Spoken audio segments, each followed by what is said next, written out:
ताज़ा तरीन खबरों के लिए जुड़े रहिए हमारे चैनल बहुजन समाचार के साथ। हमारे चैनल को लाइक और सब्सक्राइब करना ना भूलें।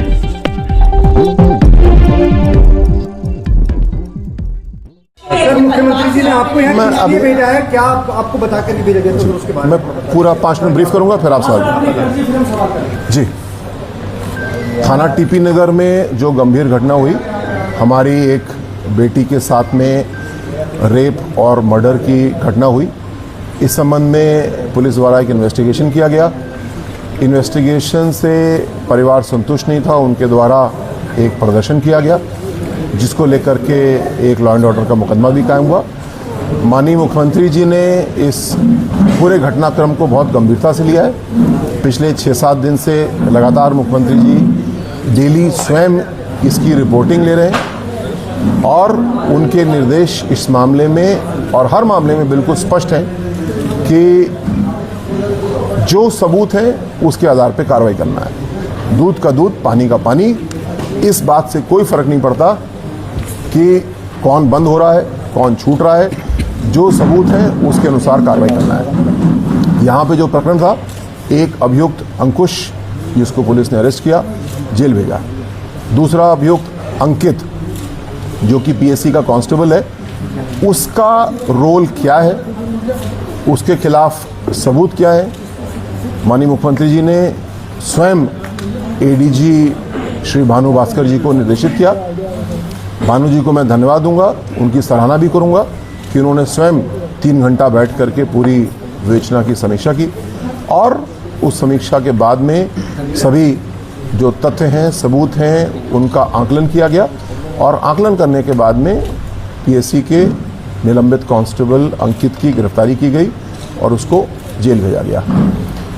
इसमें 2 अभियुक्त और परिवार द्वारा बताए जा रहे हैं। मैंने परिवार से करीब 1.5 घंटा लंबी बातचीत की, जो कार्रवाई अभी तक हुई है उसके बारे में चर्चा की और जो परिवार है उसके विभिन्न सदस्यों ने और भी कई ऐसी बातें बताई जो अभी तक पुलिस के सामने नहीं आई थी। उनको मैं अभी मीडिया में नहीं रखना चाहूँगा क्योंकि वो परीक्षण का विषय है।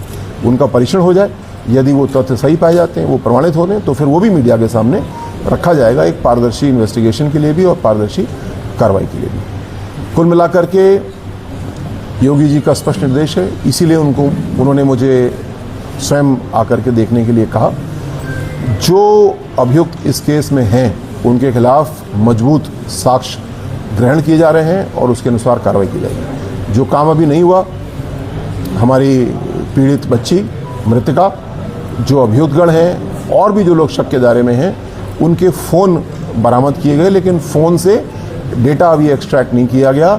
जब डेटा एक्सट्रैक्ट किया जाएगा तो उसमें तमाम चैट आदि, फ़ोटो, वीडियो मिलते हैं, जिससे बातें निकल करके आती हैं और स्पष्ट होती हैं। तो एक वैज्ञानिक, गहन वैज्ञानिक जांच होगी, जिस तरीके से एटीएस या एसटीएफ इन्वेस्टिगेशन करती है, उस तरीके से पूरी बातें लेकर के आएंगे और ऐसे प्रमाण के साथ में कोर्ट में चार्जशीट करेंगे जिससे कि इन अभियुक्तों को फांसी की सज़ा हो।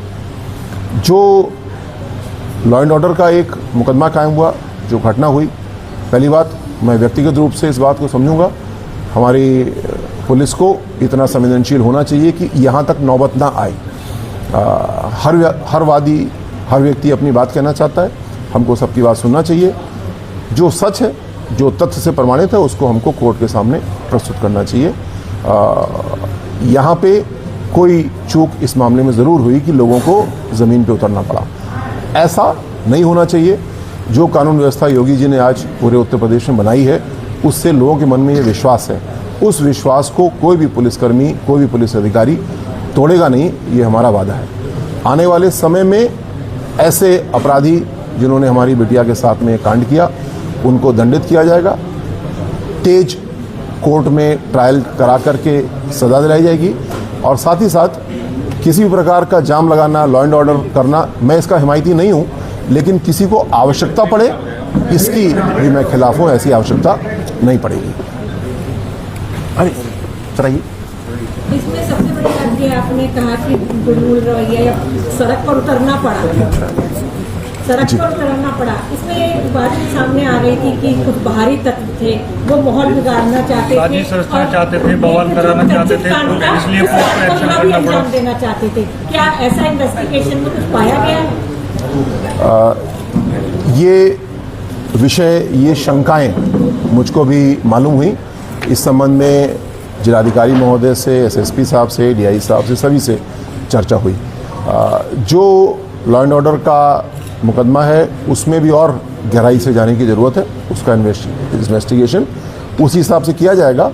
जो लोग बाहर से आए थे उनका क्या रोल है, क्या वो अपने आप आए थे, क्या उनको बुलाया गया था, इस पर भी जांच की जाएगी। लेकिन मैं पुनः ज़्यादा इस बात पे जोर दूंगा कि हमको पीड़ित परिवार को न्याय दिलाना है, और साथ साथ किसी को भी, आज मैं समझता हूँ ऐसी आवश्यकता ही नहीं पड़ती किसी को जाम लगाना पड़े, किसी को इस प्रकार सड़क पर उतरना पड़े।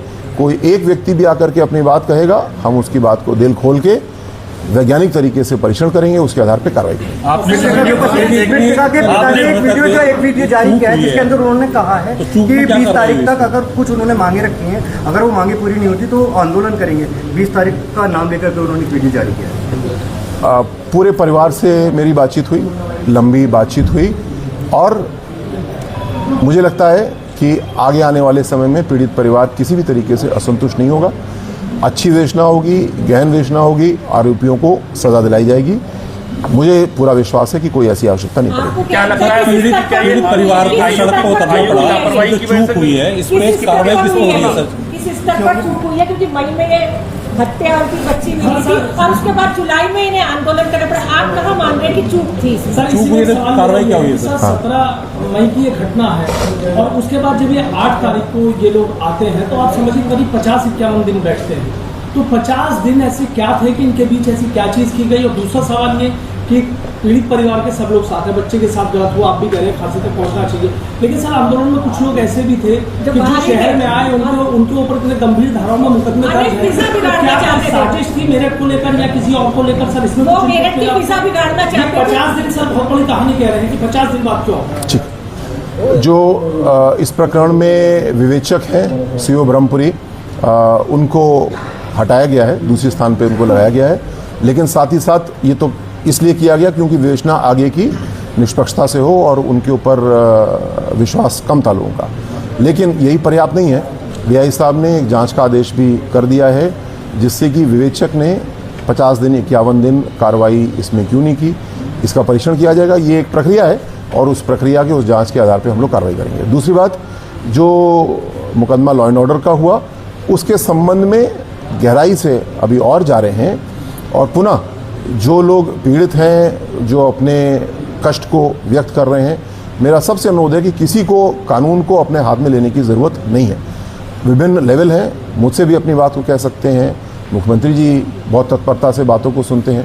मुख्यमंत्री जी ने गंभीरता से लिया, तभी उन्होंने मुझे कल कहा कि आप स्वयं जा करके इसको देखें और इससे बातचीत करें। तो बातचीत भी आज हुई है, परिवार से बातचीत भी हुई है, सभी अधिकारियों से बातचीत भी हुई है। मुझे विश्वास है कि आने वाले समय में विवेचना भी बहुत अच्छे से होगी, सजाएं भी हम लोग दिलाएंगे और दोबारा किसी के मन में ऐसी पीड़ा नहीं उत्पन्न होने देंगे। सर यूपी के प्रभारी हैं कांग्रेस के राजेंद्र पाल गौतम, प्रतिनिधिमंडल के साथ आए थे, उनको जाने नहीं दिया। उन्होंने तमाम आरोप लगाए कि पुलिस एक टूल की तरह काम कर रही है, हमें नहीं जाने दे रही है। आम आदमी पार्टी भी इस आंदोलन में कूदी, आज़ाद समाज पार्टी भी इस आंदोलन में कूदी, मायावती ने भी इस मामले में ट्वीट किया कि भाई इस तरीके से ना है। तो आपको नहीं लगता कि एक सियासत का एक मतलब एक केंद्र इसको बनाने की कोशिश की जा रही है? इन लोगों को क्या कहना चाहेंगे सर, सरकार को घेर रहे हैं? ये एक अपराध है। मैंने भी मेरठ में पुलिस की सेवा की और मेरठ की एक बहुत अच्छी बात है, यानी मेरठ के लोगों की अच्छी बात है कि मेरठ